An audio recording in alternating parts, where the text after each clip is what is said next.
Well, I mean, I always like I was always asked, when you do like a small personal picture, and I always said, well, I don't know, this has to be a gay picture, and I don't think the world needs a gay picture from me. But then, actually, it was something peculiar happened. Two friends of mine, both producers, one gay, one straight, they came to me and said, what about Stonewall? What are you looking at, faggot? No, it's quite simple. I mean, it's a 2-minute trailer, and I'm not in charge of film marketing, but I think the trailer was slightly misleading. I think, the fact that the minute I watched it, I was like, whoa, where's Marsha? Like, I'd just seen the movie a week before, and I was like, Marsha's a big part of our film. Why isn't she in the trailer? Why aren't characters like, we have a wonderful black sort of gender fluid character called Queen Conga, and I was like, where's she? And all these other things. But when people see the movie, and we had this amazing reaction in Toronto, and we had our premiere, and it was one of the most wonderful emotional reactions I think I've ever had to a film. And we had a Q&A afterwards, and we went up to stage, and the first question was a woman who stood up and went, what was all the fuss about? People aren't quite getting what we're trying to do here, and it's a fictionalized story.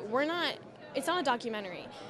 It's a film that's long overdue. It's a motion picture. We are bringing awareness to homeless youth, that's LGBTQ, and all homeless youth, of course, any person in a vulnerable position. And I just feel that I really want people to get that. I don't want people to be blinded by other reviews out there, other things that are going on.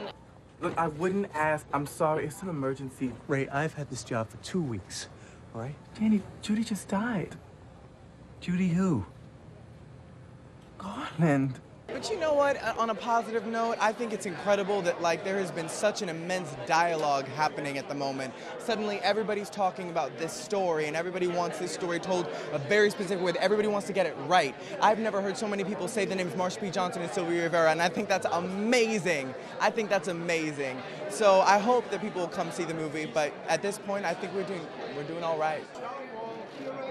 Well, we reached a point where everybody's a Stonewall veteran, and everybody wants to own it. I mean, I, as a person that was there and fighting there, found no problem with the film.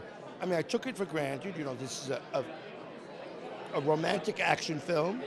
It's fantasy in part, but he did bring these people to life. And I think people should be happy, or many gay people should be happy, that these people are mentioned. They died unknown, they died poorly, they suffered, no one recognized them, no one helped them. And here they are in a film, immortalized. I think that alone is something to be positive about. George,